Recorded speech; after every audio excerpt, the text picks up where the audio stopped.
I want to get your perspective on the music now. You know, the whole trap dancehall thing. I remember because my dad go bring up something here you say privately. But I think we can bring it up publicly. When it say dancehall dead. Yeah. I think this is about 2018. No, I wrote an article saying that dancehall is dead. Yeah. Good riddance. But if you read the article, it never said that.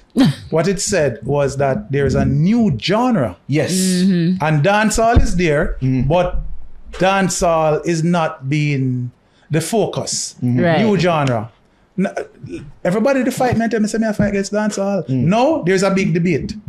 Trap dancehall and all kind of things. You see? I remember always you ahead of the early. game. Yeah, I remember you spotting from early. Always ahead of the game. It's in my book if you want. Ranting Inside the Dancehall. That particular article is there. But people just emotional and don't. And you see the worst part? They don't read. Them not read. Because all I'm saying. Because listen, the music changed before trap dancehall, you know. And everybody's calling all of the music trap dancehall. And it is not trap dancehall. Because for it to be trap dancehall, it have to have 808. 808 drum patterns and style. You know what is a 808? Yeah, the 808 is a drum machine that used to be used in a hip-hop. The Roland 808. Kanye West do a whole album with 808. What's your name that jump on it with something deep in love? Beyonce. So everybody use the 808. So the music that... Beyonce can roll on that. No man, think they do it man. No man. A song Deep in Love, I remember about it. Like a reggae tune. Drunk in Love. Drunk in Love. Yeah. She was 808. Yeah. But long before 808 became prominent, the music changed. Long time. From 2000, we are not making dancehall. Dancehall is a particular signature. You understand? It's a triplet.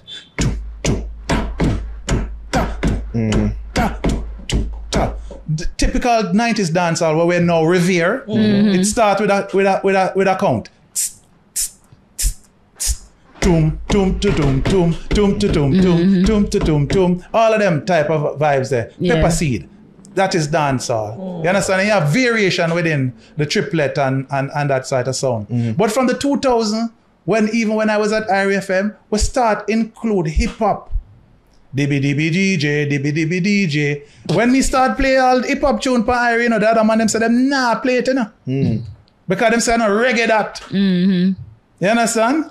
There are a lot of close-minded people in Jamaica. Get used to it. Anywhere in the world, don't think it's Jamaica. So the music, and so even you remember when Steve McGregor start making music, the man them say a foolishness in my do, and a hip hop in my do, a hip hop in my do. The play, I think a playground rhythm where thing they do. Hardin. Jeremy Hardin, the Sim Sim at the pan. Oh yeah. When him put out that, them say, what kind of little uptown foolishness this? What? Sean Paul put out him tune on it. Not gonna wear. Them said Sean Paul a little uptown dude.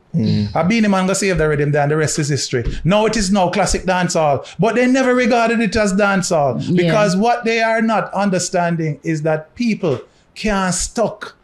And people are going to hear, you're surrounded by all kind of music, just like in the reggae days. Everybody used to listen to country music. Everybody used to use the funk, soul, and it came across in the music and reggae. You understand? Yeah. It come across in the music. We hear it in the music. The 4-part harmony, 3-part harmony, the use of synthesizer, the use of the Hammond organ and all them stuff there. All them things, they borrow them things there, you know. You understand? Yeah. So all of a sudden, we know reggae is the purest thing in the world, which is bogus, a foolishness that. The early dancehall was not even dancehall because it was reused rocksteady and reggae rhythms. You know, Heavenless, tap, tap, tap, ta-na-na-na, no, that your love God. Yeah, Heavenless that. You know what Heavenless was? A scat tune. You understand? Hot Milk, tutum. All of them tune there was reggae songs and rocksteady tune. You understand? So when dancehall started in like about 1979, there wasn't a musical signature for it yet. It was just the reuse of these old rhythms. So people like the pressure and slide rhythm with what him name the Sugar Minot, where him do Mr. DC. Oh, DC, don't you pace my eye shed. Them type of thing there. Then him do an entire album. Them says the first dancehall album. When him Live Loving. Then Coxon do Nice Up the Dance. And then Rubber Dub Style. Same old rhythm. Then people like Barrington Levy do. It's strange how the dances are changing. M16 rhythm. So all of them tune there was just regurgitated reggae and dancehall rhythm. In 1985 it changed with the slinting rhythm, which here the amazing thing. And we talk about authenticity. We must know our history. The slinting rhythm is a loop from an MT40 keyboard. It is a rock rhythm. It's a rock loop. It's a rock loop that Noel Davey, the keyboard player, who wanted to buy a DX7, Yamaha DX7, and him cousin buy this little prosumer for Casio DX, whatever 40. Yamaha cousin. Yeah. And so him hear the carry to jammies with him brilliance, turn it into one of the most enduring rhythm of reggae. No musician play upon it. The only musician play upon it are Asha will play the keyboards and the piano. So we're gonna talk about authenticity.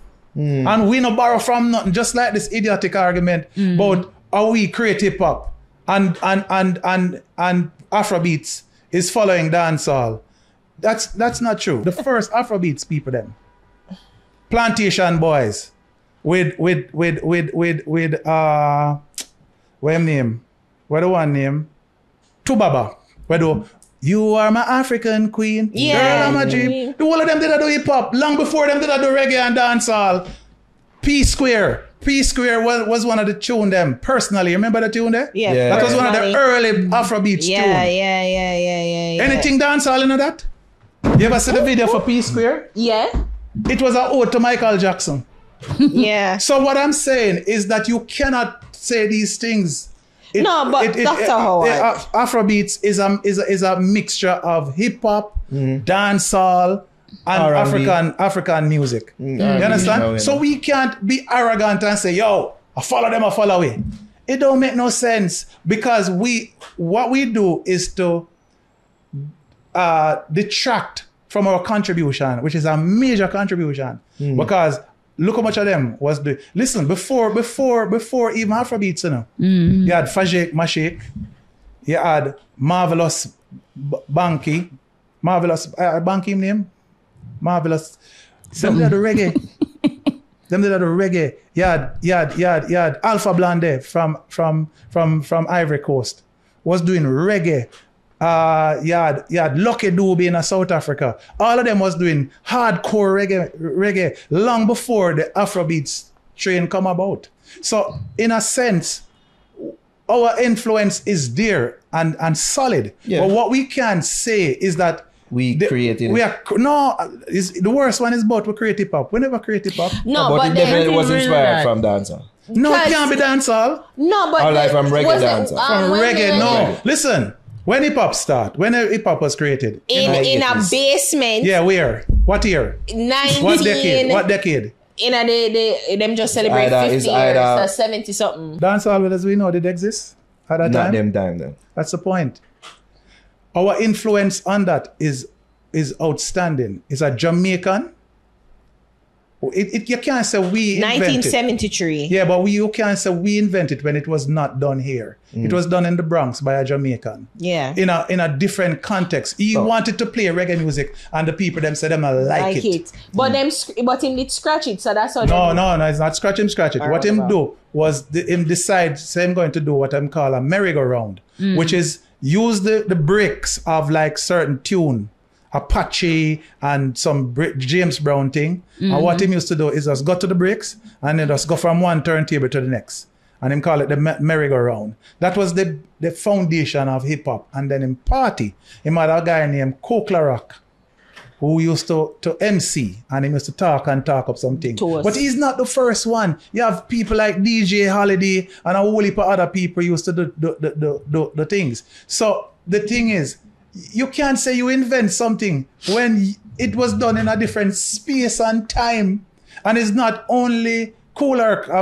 There are 3 contributors to hip hop as we know. Grandmaster Flash, Africa Bambaataa, and Kool Herc. Yeah. Interestingly, all of them are Caribbean people. Right. Grandmaster Flash is Bahamian, right? Bahamian. I know, Bajan, I think. Bajan. Oh. I think I have Guyanese roots, Africa Bambaataa. So even although people say Kool Herc invent hip hop or created hip hop, him really, it can't be him alone. No, he's credited as one of the founders. Yeah. One of the founding fathers. Yeah, but you see this notion of this individual creative genius, it is a wrong thing because we don't make music so. So that is why I don't like to say I did this and I did that. Yeah. You understand? Just like how we love to say, you see even this thing about, and this is going to be controversial, people say that Toots Hibbert, and listen, Toots is my idol. Friend, respected him and everything. But he never invented no word named reggae. And his song, there's no evidence to suggest that his song was the first song that said reggae. There's no evidence. You understand? But we love to find somebody, an individual to say, is me to this first. When we don't make music, so we don't make music is a communal thing. People take, Yellow Man was the wickedest thief. Him here have something. Him just take it. Enough for them do the thieving thing. That's what them stay. When certain artists come in, people don't shut up their mouth. So, but the thing is, it's a tradition. It's a tradition where we take things from each other because we were not interested in copyright and ownership. Right. You understand? But Dr. Howard, because when he say, I can understand when he say that hip hop, that dancehall wasn't, I guess, concrete yet for him to take from me. But the dancehall was coming and it was like and it's hip hop too and like the but if you listen, if you trace the trajectory of hip hop, it not have nothing to do necessarily with dancehall. I mean dancehall, the music. It have to do with sound system culture. Right. There was a guy named King. What's the name again? Oh Lord, in Brooklyn. You see how the sound system in New York culture, which then would be a staple of dancehall, which is why. Come again? Sound system of culture Jamaican would be culture. a staple of dancehall, right? And Jamaican culture. Wouldn't be dancehall, Jamaican culture. But you have to separate sound system culture from the music genres because sound system culture predate when we have music. When we never make any music, there was sound system culture. How we used to play? Rock and roll and jump blues. People forget that between the 40s and the 50s, we never had any music apart from some mental song, which you never usually play a dancehall. And in the 60s, we start make music. When we play we start make the in the 50s, we start make R&B music. All right? And those R&B music was not as popular in a dance hall because you have to dance. And you can't dance to them things until late night when you try to get the girl. Yeah. So we had to play Louis Prima, Louis Jordan, people like Fats Domino, Professor Longhair, what the other one name? No More Dog. I just think you make up names. Fats Domino. That's all I made up. Fats Domino. You guys were horrible with the names back then. But you know them song, you know? I found my trail on Blueberry Hill. I know that. Oh, ain't nobody here but a chicken. Here nobody here at all. I them think we used to dance too. Oh, like Elvis. And do the swing and the jitterbug and the mashed potato and all that stuff. Check out my moves. You see this foolishness about scare? That was invented for uptown people. That's not how downtown people used to dance. Scare. This thing about running as well, I invent that to make uptown people accept it. So downtown Rebecca, you never know that. Swing, jitterbug. Them used to call it mashed potato. My mother was mashed potato champion. You had people like Sparky and Pluggy. You had people like Persia and the Cat. You had people like the Holy Gully Boys. None of them people that dance with no this. them a shuffle and them a split. And the girl, them have the woman and put her around them shoulder. Oh, the girls that used to dance in a way them call cremaline. So because the skirt kind of spread out. Yeah. So that when them swing, it does flow. Oh, yeah. When they wanted to make it go uptown, Ronnie said, uptown people never dance so. Yeah. That's boogie yaga behavior. So them just invent. But let me tell you something. We like to move our upper bodies. Look at the album. Look it up. Look Jamaica Ska, Byron Lee. Jamaica Ska. Yeah, and see if you know see the instructions for how to dance. You can get. Don't play it our lyrics. No, lyrics. Man, the lyrics. Just look for the album. Jamaica Ska. And put in images. Yeah, our man. album cover. Yeah. You see it? This? There you go. This is the other there you go. Which one you find? So Jamaica Ska do the ska, not any people can do This cha. one, No man, look at it. You see the instructions to do the dance. Images. Okay. That is for uptown people. Downtown people don't need none of that to teach them how to dance. You understand? People don't dance with them. Black people don't dance How with them. to dance the ska. There you go. So that is what we call gentrification of our music.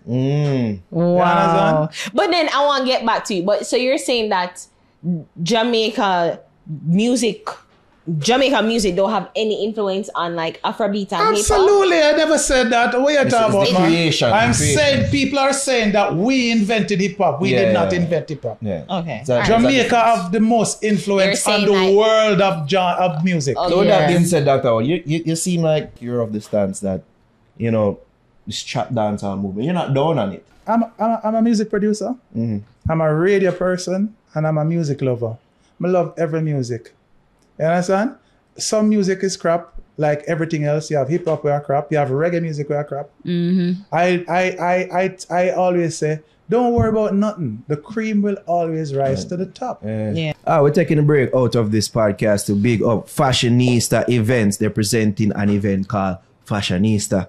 April 20th. 2024 is a costume party. The one, the only, my Bobo brethren in arms. Caesar will be there. Live performance. Guest artist Ricky General. General pre-sold $2,000 at the gate. $3,500 VIP.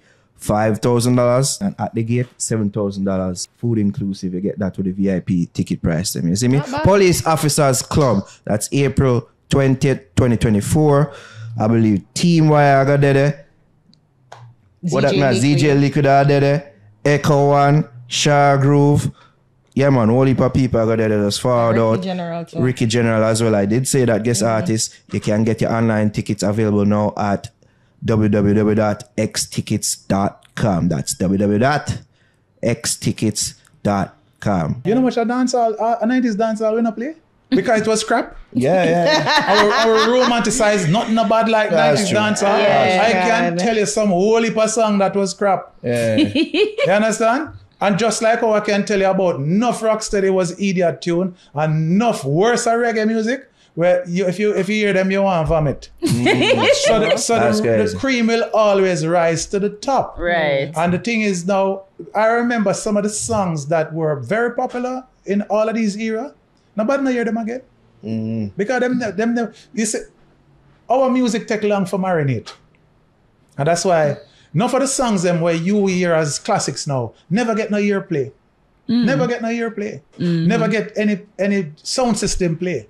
Them just stay there and people just go and listen to them and I say, yo, that tune is bad. So you feel that's the same that's going on with the current nowadays music because the thought is that the audience overseas doesn't take on to the newer things like how them take on to things on the 90s. Yeah, but they never used to take on. They never used to take on to the dancehall when it just started too. They never used to take on to reggae when it just started. You'd have a guy in England where say reggae sound like it was made in a toilet from BBC. He's white. Yeah. And maybe film teeth look like it then on toilet. Yeah. Yeah. No offense, British. You understand? So listen. At one point, Jimmy Cliff and Desmond Dekker declared that they're not doing reggae again in England because there was such an anti-movement against reggae. Hey, you see a lot about reggae is peaceful and full of love. Rebel music. Rebel music. Rebel music. It's like Bob Marley. Them I tried sanitize Bob and I call him One Love and yeah, that's one side of him. But at his core, Bob was a revolutionary, a defender of injustice. Not a defender of injustice. Him defend people who are downtrodden. And he was listen, all them powerful songs them I try sanitize them. But we're not going to allow it. The music is what it is. And there are many sides to an artist. He's not just a revolutionary because him sing love song and him live and him sing happy song. But don't come one love him up. From 2000, there was a fusion period. You fuse it with calypso, you fuse it with hip hop, you fuse it with R&B, and a lot of tune come out. All of them artists that we are talking about, all the trap dance, all them are watered down the music. Them forget the song them where them they do. Them forget the songs where them they do with Fugees and them they do with Busta Rhymes and them they do with all kind of different artists. Them forget them. So what were they those? What, not watered down? They were genuine dancehall music? Don't make no sense.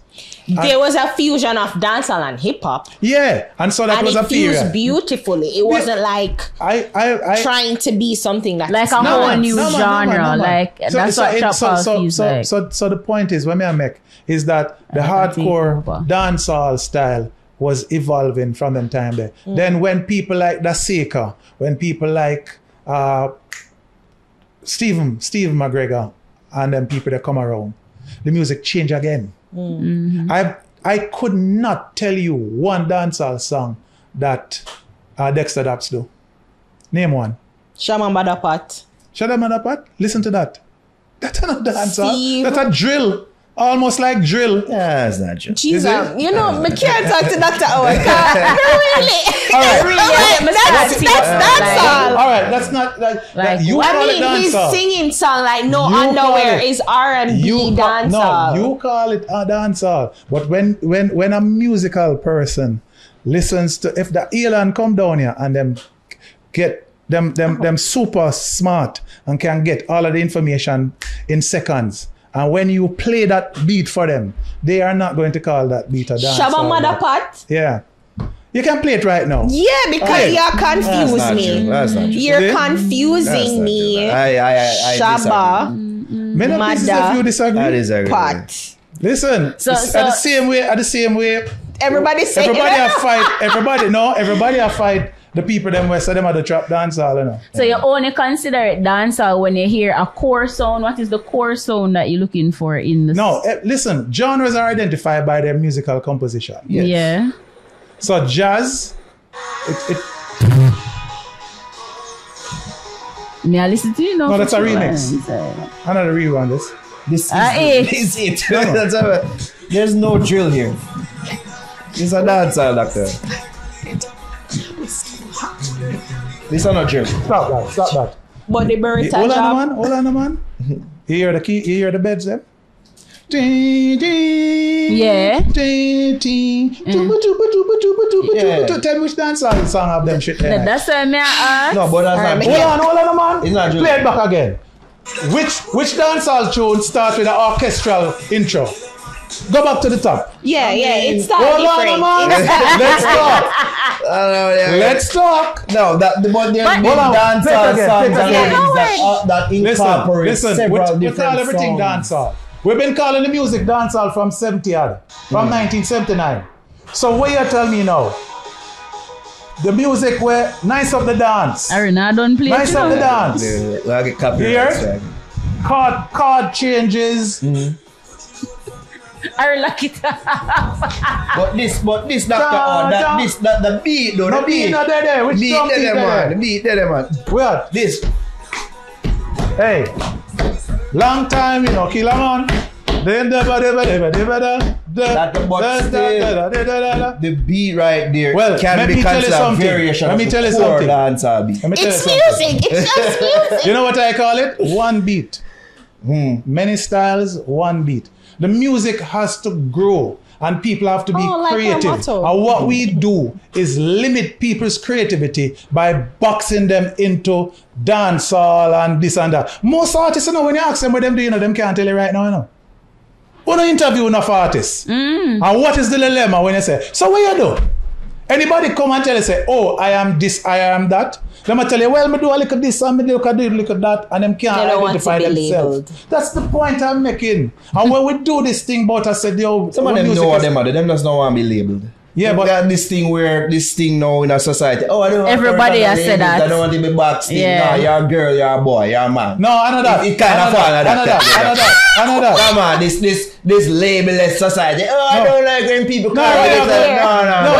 No, somewhere else. Oh, this guy, yes. But tell the doctor. I'll leave you upon the road then. Well, I name the type of thing it can go in a doctor. Whatever. Oh, I want to be labelled. No, you're a bomba dancer and you're a reggae artist. Stop it, man. Them just want to try living in this labelless society. So I call a period the one beat period, where people, and then you know the wickedest part. Half of the tune them are not even Jamaican make them. You ever hear about other instrument? No. He's from where it come from? The same place, Sweden, a Swedish dude. You remember Raven? I remember Holiday. Yeah. It's a holiday. I'm lick them rhythm there.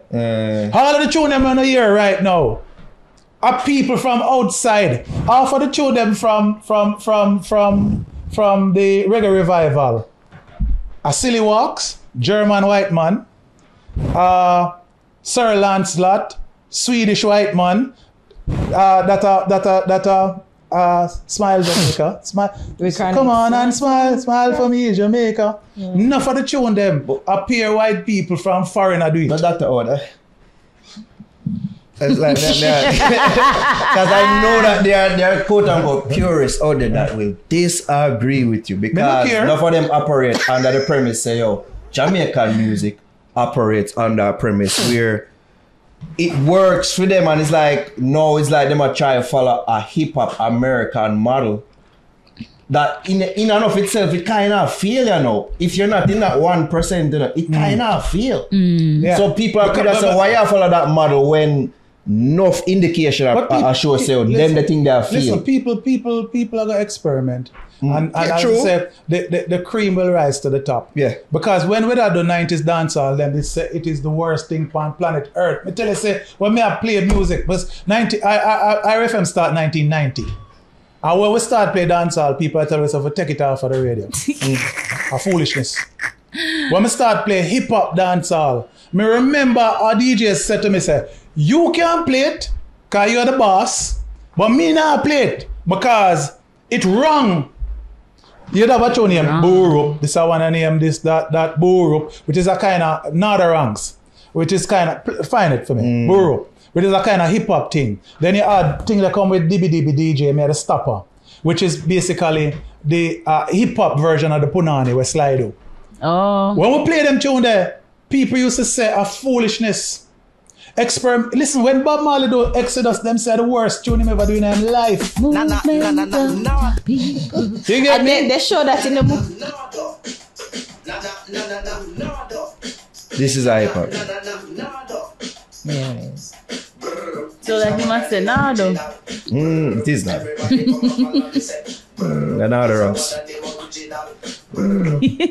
All right. But the thought even the thought during the 90s is that some of the artists, the reggae dancehall artists of the time, had to do certain type of R&B hip-hop leaning songs to break into a market that was familiar with that sound.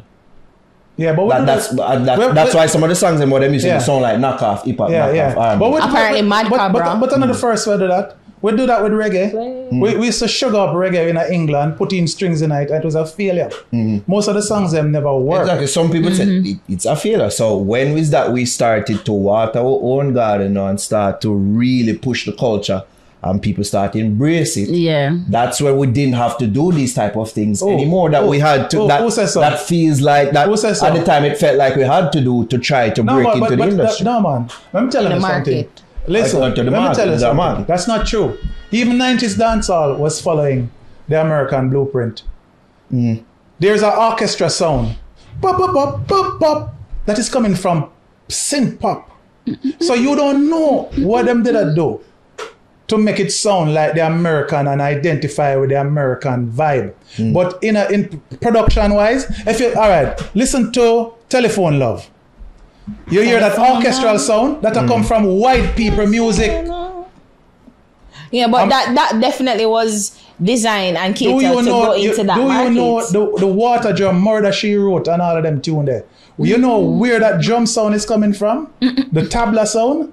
From Indian Bangara music. The first album that was put out with that rhythm was called Reggae Bangara. Wow. We take influence from everywhere. You find the telephone? We've taken influence, but I feel like people are saying that it's no longer influence. It's like we have become a whole different thing. No, sir, let me tell you, no. With their music. What most of the producers, what the youth them are do right now, it don't have nothing to do with hip hop. It don't have nothing to do with hip hop. It is a different kind of vibe that have its own identity.